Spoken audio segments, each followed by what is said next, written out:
me? Great, no problem. We're really happy to have you here today. Actually, Aram is a real estate agent from Remax in Chicago area. Actually, we can say, right, that you are the most successful real estate agent of your area. You are young, you are successful, you are hardworking. So that's why we would like to share your experience with our users and teach them actually even more things how they can master their real estate marketing. Let's do it. Looking forward to it. So I will, without further ado, I will just jump into our agenda for the day. So Aram today will just give us a little bit of background of his market, what kind of real estate he's selling, what kind of properties. He will let us know what kind of things he achieved in 2019, what he wants to do in 2020, and after we will jump into his marketing strategies, and hopefully this will help you out, guys. Before we will jump into our Q&A, I would like to make sure if everybody can hear us clearly, please let us know in the chat. Great. Simon said yes. Okay, everybody said yes. Ron, great. So just to make sure, if you cannot hear us or see us, please refresh your internet or maybe log into another internet connection and you can hear us perfectly after that. So, Aaron, just give us a little bit of background. What are you doing? What's, where are you working? Why? Everything, every background you can give. Yep. Gotcha. So I'm a real estate agent. I'm 24 years old here in the Chicago suburbs. So I'm here in Elmhurst. For anyone that's local, that's about 40 minutes out of Chicago, which is a very unique market because we both have a big city with high volume like Chicago, and then we have the suburbs with unlimited parking and different type of residents. And I mostly focus on residential real estate. I've done buyer sellers, I do rentals, and I'm slowly getting into investors as well for my market because it's a huge opportunity for 2 to 4 flats, things of that nature. So 2019 was a great year for me career-wise. It was the best year I've had so far, and we're kind of leading into 2020 with the goal of to double my business and then keep growing and helping as many people as possible. Obviously, something like this is new to me. I just started my YouTube, I would say beginning of 2019, and it's been doing great. So now I get the opportunity to kind of give back some of the knowledge that was given to me in the first couple of years of my career. I'm almost at my third year right now. Great, great. Everything sounds great. Apologize, I forget to mention that you are also a YouTuber. Actually, Aram has his own channel. You can just type his name, Aram Ghazaryan, and you can find him on YouTube.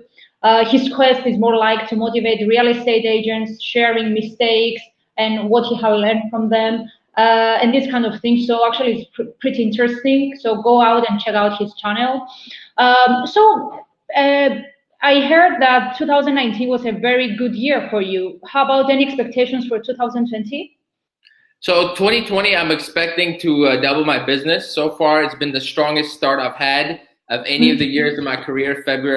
January, February, March has always been slow for me, except for this year. So it's been very strong. I have like 9 active clients. I just got one yesterday, all through the marketing efforts, thankfully, which we will talk about later. But it's looking really good. I have different categories that I'm working with now, more investors, a lot of sellers in that, et cetera, et cetera. So I'm super excited. I think it's going to be a very, very good year for me, both on YouTube and on my real estate career. Great, great. So can you give us why you pick real estate actually and why Remax? Why you choose to go for a franchise, like attending a big real estate company instead of just going by yourself? Right. So the reason I got into real estate is because even since I was a kid, I've always wanted to own my own business. So that was a dream of mine. I just love having employees, taking care of them, all that good stuff. And I was going to school to be an engineer to save up enough money as an engineer to start my own business. So when I discovered that real estate is your own business and there's like no entry cost, and ultimately the goal was to be rich, and most rich people were investing in real estate. My logic was I'll become a broker, learn the business, and later on invest it into real estate to kind of multiply my income, take care of my family and all that good stuff. But as soon as I became a realtor and started selling, I fell in love. And I haven't actually thought about investing for 2-3 years now. I'm slowly getting back into that mind frame. but I just love the broker aspect of it so much. There's so many things I didn't even consider a real estate agent actually does behind the scenes. So that's awesome for me. And why I chose Remag. So initially I was with a company called Berkshire Hathaway, and I just was the first place I interviewed at. Another mistake I've made, I just went first place because I wanted to work right away.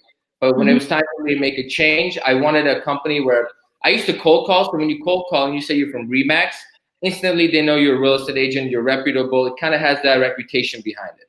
But if I call them from like Glass Realty, they're like, who is this? Right? So that was my mindset going into it. And the deal was great. The office was great. It was just a good situation overall. So it was like a no-brainer for me.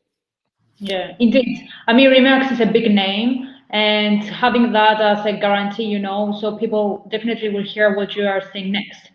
So actually, I'm just kind of curious. Did your expectations about real estate industry met reality, or you expected something different?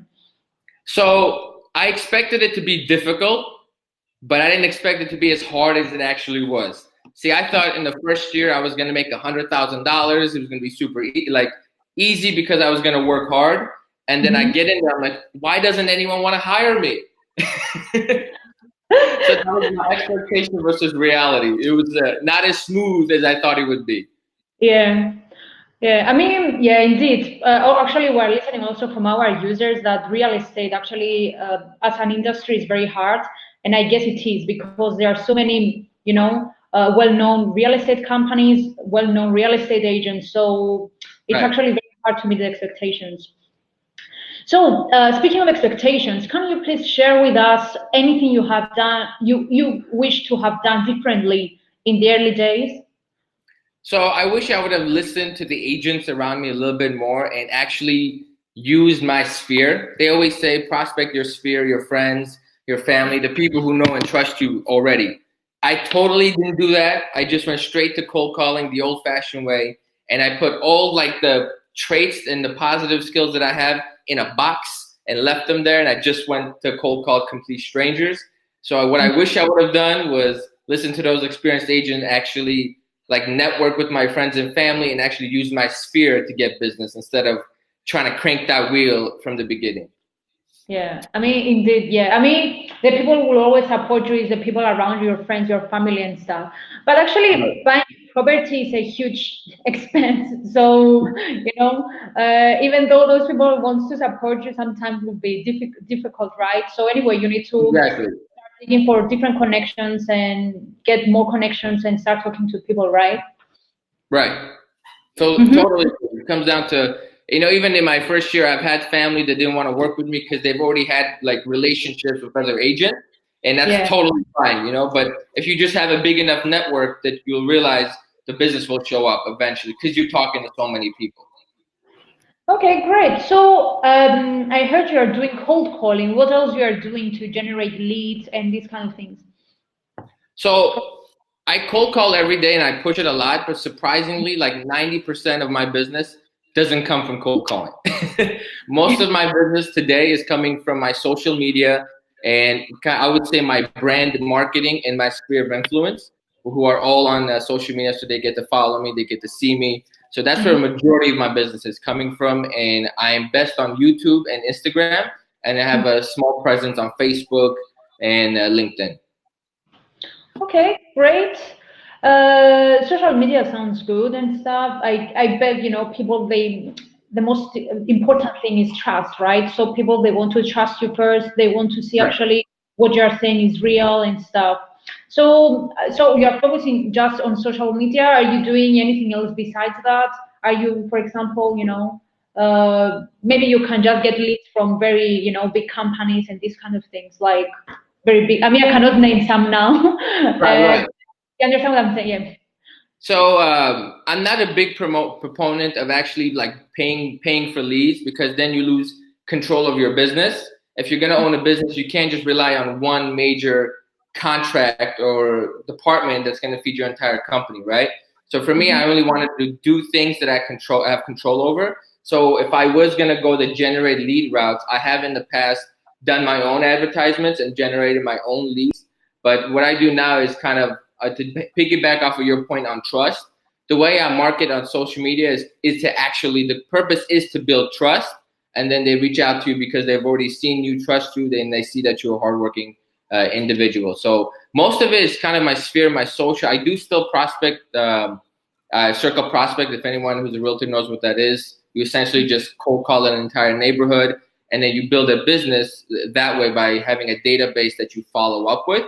So another thing I do is what's called a weekly email, which is oftentimes referred to a drip campaign. I'm sure you've heard of it, but mine is a little bit unique in the sense that every week I personally sit down and I write out the article myself, and I do the research myself every single week. So it's a little bit more, it gets that a little bit better connection and much higher open rate. Got it. So, as iStaging, as most of our attendees know, and you know actually, it's about visual tours, which someone told they are saying that it's another marketing tool. What do you think? Is actually virtual tours useful for real estate, and how, in what kind of stage of real estate agent's career will be useful, or the state of this? What kind of state of the real estate selling process, let's say? Right. So I'm a huge fan of virtual tours, and I've done them in the past, and they're very effective because oftentimes, like as a buyer, you look at photos, but you can't really feel the layout of the home, which is the most important, because if you don't like your fridge or your cabinets, you can always change it, but you can't really restructure the layout of your home. And that's where I think, especially with the iStage, I was using it all day today. It's actually really nice. You get to have a good feel of exactly, number one, how big is that room, and what is the layout? Where does it lead to? Whereas oftentimes you just see a picture of a kitchen, then you see a picture of the living room, whereas now you can see the entire room. And I think that's super beneficial. And I've used them in the past, and they work very, very well because people want to see them. And when they want to see them and you're the one providing that kind of information, it naturally brings them to you, so which is another way you can market it through your social media or however you want to post the links. So yeah, very effective. And you can use it from day one. I mean, if you're not using it from day one, what are you doing? Honestly, you should be, because it's an extra thing you can offer to your clients. It doesn't really cost that much. So that's number one. And I see it in just the fall when you're actually selling real estate, when you have to sell a house, that's where it's going to be the most useful for you, because you can actually kind of monetize the listing you have a lot better and more efficiently, if that makes any sense. I see. I mean, of course, we're not saying that virtual tours is just the only one marketing technique that a real estate agent can use, but of course, like with combination with different kinds of techniques. For example, I will say to combine the social media and the virtual tours. Of course, you can build, as you said, your database and your social media and stuff. And what you can do with visual tours is just share those visual tours into the social media and just, use two powerful components together to push yourself out there, right? Or what else? Exactly actually, right. Like those two, what else you wish you can do or something, or you're doing actually? I'm sorry, can you cut out? Say that again, the last part? So like, besides visual tours and social media, those two things can be combined together, right? I mean, visual tools can be shared in social media, Facebook, Instagram, or can be sent out as a text or email. Do you think those two combined together would be, a good marketing strategy for someone that is starting now or someone that is looking for new leads? Absolutely. I feel like to actually capitalize the benefits it offers, you have to link it with your social media, because you need an audience. Like if you have this cool virtual tour that no one sees, it doesn't mean much, right? So for me, let's say I'm scrolling through Facebook and I see you have a link of a virtual tour, and I can actually kind of walk through this house. That if you put those two together, you've instinctively brought me in and I'm looking through the house. Whereas before, I may have just scrolled past that picture of that kitchen or the front of the house. So that's why combining it is actually extremely beneficial. So that's where I would use it. Maybe if you're going to do a Facebook link or put on your Instagram, or if you're even going to do it on the MLS, which is, imagine how much natural traffic you get on the MLS. You put the link in the virtual tour, there's a whole link for it, especially in my market. Boom, instantly you're getting a lot of extra traffic. So yeah, absolutely. Combining them is beneficial. Yeah, I mean, it sounds a good combination, of plan. Because as a real estate agent, actually, you're a business owner, you're an entrepreneur by yourself. So you need to build your own marketing strategies. You need to build yourself out there and stuff. So just for our attendees today to have three main takeaways. What those will be? What three main techniques you are suggesting for our attendees? So I'll keep it on the marketing side for that. A lot of times I'm seeing agents aren't really being as personable as they need to be on social media. So definitely sharing your personality is very, very important, and not being very bland and boring. So that's takeaway number one. Takeaway number two would be to understand before you can understand, like, not just real estate marketing, you have to understand marketing, right? And if you're gonna just talk about real estate, 99% of the time you're gonna lose your audience and engagement. So it's important to actually kind of diversify your if you're gonna be marketing yourself, kind of diversify yourself in the things you talk about to keep yourself interesting and exciting. So those are two things, and then also to keep it simple. Too many people complicate it and overthink things, but if you just keep it simple and just share the experiences you're having every single day with a lesson that you've had. Or for me, I oftentimes share my mistakes because, man, I make so many of them. So I'll take a mistake, I'll take the lesson, and I'll share with people. And that alone will build trust because you're sharing your vulnerabilities and you have character. And that's what people want to see. So that's great, amazing. So actually, I want to ask you a question, but before that, I will ask our attendees if they have any questions. You guys, if you have any questions, please chat there, and I will just ask Aram if you have any other questions. So regarding a mistake, actually, you have done, I'm going back to our conversation. Right. So any mistake you have done in the past, and actually you learned a lot of that, and you would like to share it with us today? The biggest one I would say is I overcomplicated it. I made the same mistake I told people not to make. I thought too much into it, whereas I had scripts in my brain, everything memorized, what to say when they said this, and I wasn't really focused on building a relationship as much as I was like structuring everything.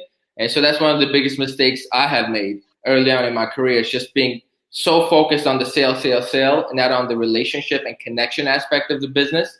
So that is a massive mistake that I see too many agents make, which is unfortunate because we're all good-natured human beings, right? But when you have to pay your bills, you have to pay your bills, and you kind of lose that touch. But that's really what makes you the most money. So that's a big mistake I did make for sure in the first year, because I just cold called in sales. So thank you for your answer. I see here Simon has a question. Let me use this feature here that we have with our Q&A, so everybody can see the question.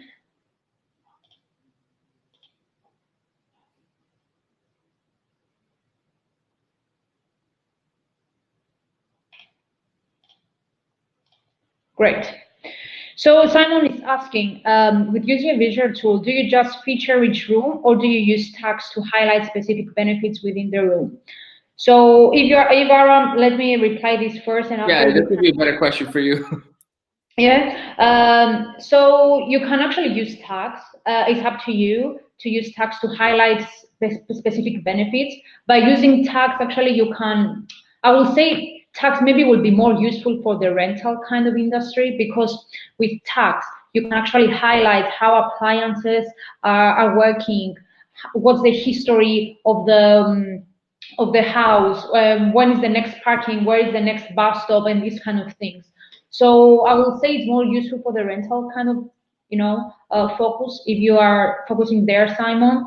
However, we had some clients that they are using tags like those annotation and comments for their selling kind of thing, because helps them to promote themselves into the virtual tour.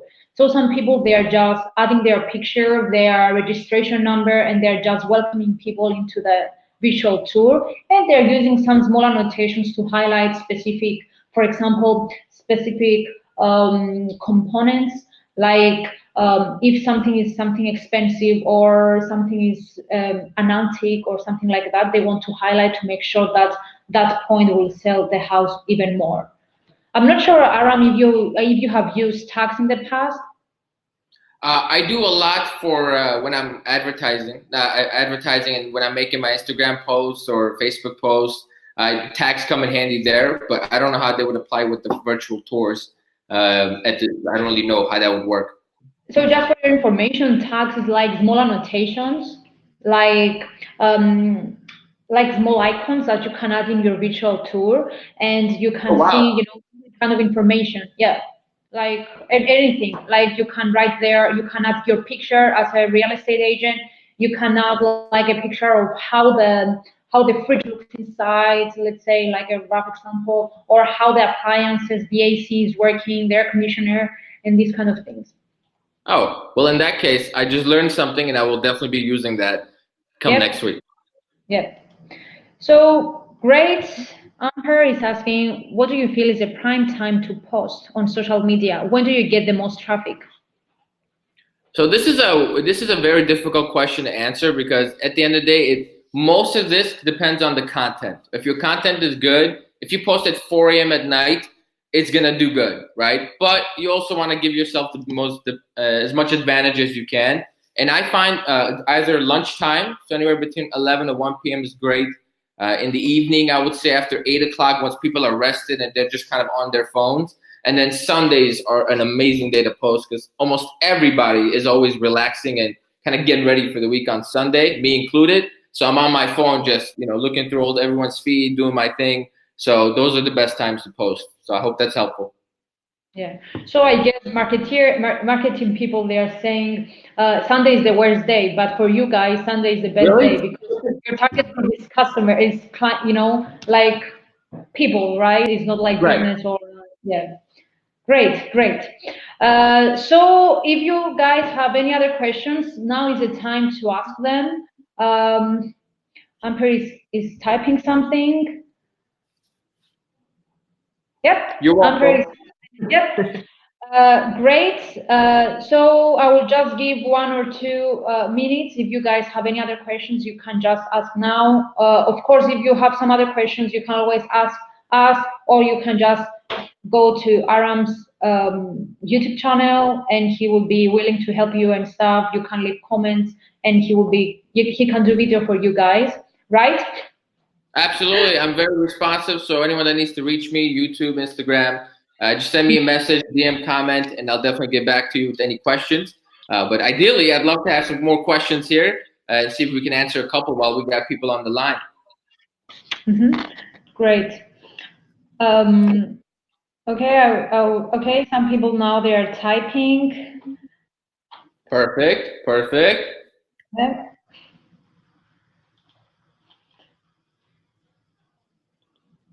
I would say So, I just got a question. So okay, there it is. Okay. So do you want me to read it or just kind of answer the question because they can see it, right? what percentage of homes that are listed with you will use a virtual tour? Actually, yeah. So I would on all of them. I would just do it on all of them because again, with the virtual tours where it's really beneficial is the layout. A lot of my listings I have to accompany the showing. So if they look at the photos and they don't quite understand the layout of the home and they come here and they hate it within 7 seconds, I've wasted my time, right? So it kind of goes to the extra extent of qualifying the buyers that are coming to your listing. So I would do it on all of my listings, and I will be doing it on all of my listings. I've been doing a lot of narrated video tours, which are a little bit more complicated version of a virtual tour, which is me walking around the house to showcase the layout.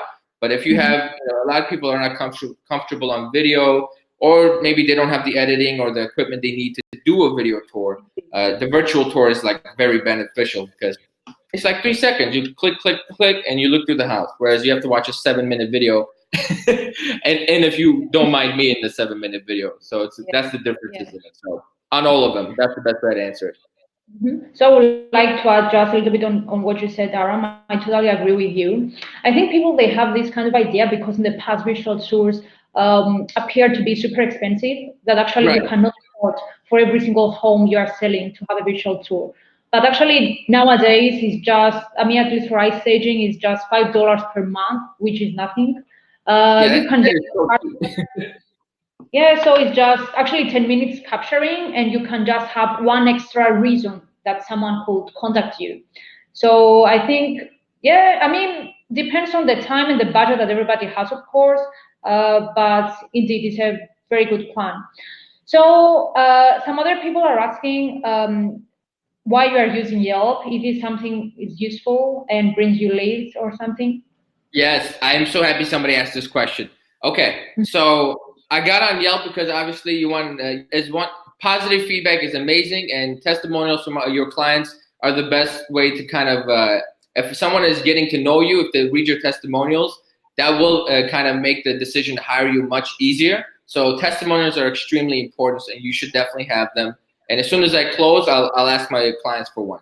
I've stopped using Yelp because of this reason, however. If you go to Yelp and you check my reviews, there's only like 4 reviews up there. But if you go into the unrecommended section, there's like 7 more, all positive reviews that other clients who are looking me up can't see. So right now I use Facebook more for my testimonials because that's just, I found a lot better because I can actually use that testimonial and advertise. It's on my business page where most of the traffic is going anyway, instead of me having to send them to Yelp and then bring them to Facebook. So yeah, I'm a big fan of Yelp, but if you got to use one, use one. Yeah, I mean, of course, it's good to have recommendations everywhere, so it's not bad, right? Yeah, So I use Larry, Yelp for restaurants all the time. yeah. Also, Larry is asking if hashtags are useful for Instagram. Oh my God, absolutely. So in my area, I use the location hashtag. So I'm in Chicago. So I use Chicago suburb, Chicago realtor, Chicago real estate. That's actually how I found the barber I have today, if you like my hair. I literally looked up Chicago barbers, right? That's how I did it. So I'm like, okay, somebody who's young is probably going to find a real estate this way, real estate agent that way. So I do use hashtags a lot. And for us realtors, pretty much everybody in your local market eventually will be a client or has the potential to be a client. So definitely use hashtags, use the local ones, and then use the real estate ones because real estate agents support other real estate agents, so you can get some traffic going that way as well. Great. So just let's go very, very fast because actually we're running out of time. Gabriel is asking what kind of content you are posting on social media. Yeah. Great question. So it's mostly pictures and videos. It's a combination of both. And what I do is my content is more of me sharing some kind of an experience or telling a story because people can connect with it. So if I just listed something, I'll explain why this listing is significant to me or how I got it, et cetera, et cetera. So just sharing my experiences and documenting my day and my lessons. That's the content I make. If Gabriel, you are interested to see more content from Aram, you can just go to his YouTube channel or check out his Facebook. Actually, you can see from successful agents what they are doing on their social media by just checking their social media or going to their YouTube channel, and you can get more ideas what they are posting, and you can do the same actually.